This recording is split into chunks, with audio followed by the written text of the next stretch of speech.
अगर भगवान तुमसे इंतजार करवा रहे हैं तो तैयार रहना, वो उनसे कहीं ज्यादा देने वाले हैं जितना तुमने मांगा है। जिस तरह लोग मुर्दे इंसान को कंधा देना पुण्य समझते हैं, काश इस तरह जिंदा इंसान को सहारा देना पुण्य समझने लगे तो जिंदगी आसान हो जाएगी। मत सोच इतना जिंदगी के बारे में, जिसने जिंदगी दी है उसने भी तो कुछ सोचा होगा। बेवजह ही नहीं होती लोगों से मुलाकात, किसी से सबक मिलता है तो किसी से ज्ञान। श्री कृष्ण कहते हैं, किसी को दुख देकर मुझसे अपने सुख की इच्छा मत करना। अगर तुम किसी को एक पल का भी सुख देते हो तो अपने दुख की चिंता कभी मत करना। जब दर्द और कर्बी बोली दोनों सहन होने लगे तो समझ लेना जीना आ गया है। कौन क्या कर रहा है, कैसे कर रहा है, क्यों कर रहा है, इन सब से आप जितना दूर रहेंगे उतना ही खुश रहेंगे। हंसते रहो तो दुनिया साथ है, वरना आंसुओं को तो आंखों में भी जगह नहीं मिलती। जीवन में जो होता है वह किसी वजह से होता है, या तो वह आपको कुछ बनाकर जाता है या फिर कुछ सिखाकर। कटना, पिसना और अंतिम समय तक निचोड़े जाना गन्ने से बेहतर कौन जानता है कि मीठा होने का नुकसान कितना होता है।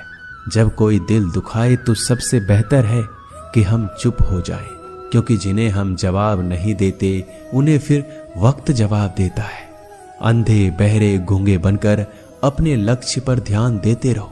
यहाँ इतने खाली लोग हैं कि ना खुद कुछ करेंगे और ना करने वालों को कुछ करने देंगे, और उनका मनोबल भी तोड़ देंगे। लोग जरा सी बात पर आपको छोड़ देते हैं और भगवान जरा सी प्रार्थना से आपको थाम लेते हैं। कर्मों से डरिए, ईश्वर से नहीं। ईश्वर तो माफ कर देता है मगर कर्म नहीं। यह अटल सत्य है कि जैसे बछड़ा 100 गायों में अपनी माँ को ढूंढ लेता है, उसी प्रकार कर्म अपने कर्ता को आज नहीं तो कल ढूंढ ही लेता है। नीयत साफ और मकसद सही हो तो यकीनन किसी न किसी रूप में ईश्वर भी आपकी मदद करते हैं। जिंदगी में जितना शांत रहोगे अपने आप को उतना ही मजबूत पाओगे, क्योंकि लोहा ठंडा होने पर मजबूत होता है। गरीब रहोगे कोई ध्यान नहीं देता, मेहनत करोगे तो सब हंसेंगे, लेकिन जब कामयाब हो जाओगे तो सब जलेंगे। जिंदगी वो हिसाब है जिसे पीछे जाकर सही नहीं किया जा सकता। इसलिए आज में सुधार करें और पुरानी बातों को अनुभव की तरह इस्तेमाल करें। जिस जिंदगी में उत्साह, लक्ष्य और अनुशासन ना हो उसे जिंदगी जीना नहीं, जिंदगी काटना कहते हैं। कभी कभी आप बिना कुछ गलत किए भी बुरे बन जाते हैं, क्योंकि जैसा लोग चाहते थे आप वैसा नहीं करते। जिस मनुष्य के हृदय में सच्ची मानवता हो उसकी सोच हमेशा यही होगी कि मुझे मिला हुआ दुख किसी को ना मिले और मुझे मिला हुआ सुख सबको मिले। मैंने हंसकर भी देख लिया और रोकर भी देख लिया, किसी को पाकर किसी को खोकर भी देख लिया। ये जान लिया कि जिंदगी वही जी सकता है जिसने अकेले जीना सीख लिया। जिंदगी बहुत कुछ सिखाती है, थोड़ा रुलाती है, थोड़ा हंसाती है। खुद से ज्यादा किसी पे भरोसा मत करना, क्योंकि अंधेरे में तो परछाई भी साथ छोड़ देती है। अगर कोई आपको सच्चा प्यार करता है तो वह आपको समय जरूर देगा, आपकी हर स्थिति में साथ देगा, हमेशा आपके लिए समर्पित रहेगा, क्योंकि सच्चा प्यार एक दूसरे की खुशियां चाहेगा, आंखों में पानी नहीं। लोहे को कोई नष्ट नहीं कर सकता, बस उसका जंग उसे नष्ट कर सकता है। इसी तरह आदमी को कोई और नहीं बल्कि उसकी सोच ही नष्ट कर सकती है। इसलिए सोच अच्छी रखो, फल अच्छा ही होगा। इतना कमजोर मत बनो कि कोई भी आपको तोड़ सके, बल्कि इतना मजबूत बनो कि आपको तोड़ने वाला खुद ही टूट जाए। दर्द आपको मजबूत बनाता है, डर आपको बहादुर बनाता है, अनुभव आपको सिखा देता है। जिस दिन हम समझ जाएंगे कि सामने वाला गलत नहीं, सिर्फ आपकी सोच हमसे अलग है, उस दिन जीवन में सब दुख दूर हो जाएंगे। क्यों रोते हो? मन का ना होने पर जो लिखा है वही होकर रहेगा।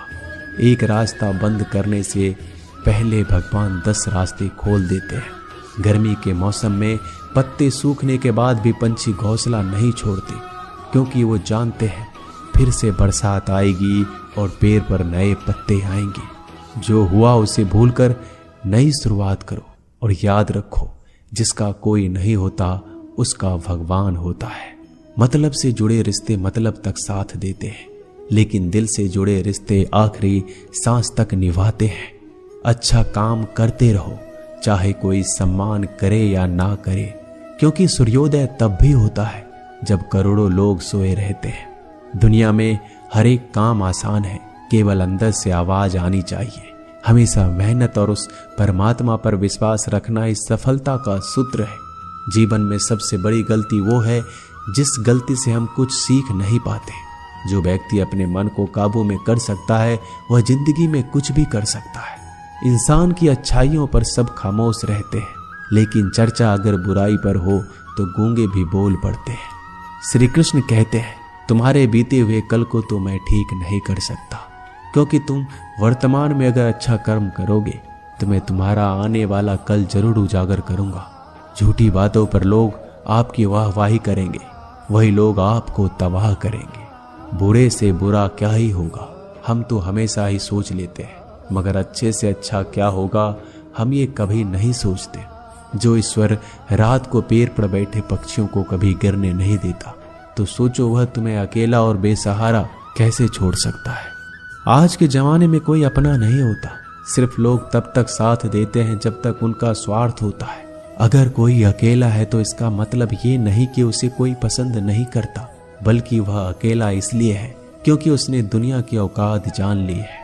एक बार राजा और उसका मंत्री तलवार को साफ कर रहे होते हैं। तलवार को साफ करते समय अचानक राजा के पैर पर तलवार गिर जाती है और राजा के पैर की उंगलियां कट जाती है। उस राजा को उंगली कटने के कारण बहुत ही तकलीफ हो रही थी, बहुत ही दर्द हो रहा था। लेकिन उसका मंत्री कहता है, शांत रहिए महाराज, जो कुछ भी होता है अच्छे के लिए होता है। राजा को यह बात सुनकर गुस्सा आ जाता है। वह मंत्री से कहता है कि मेरी उंगली टूट गई और तुम कह रहे हो अच्छे के लिए हुआ।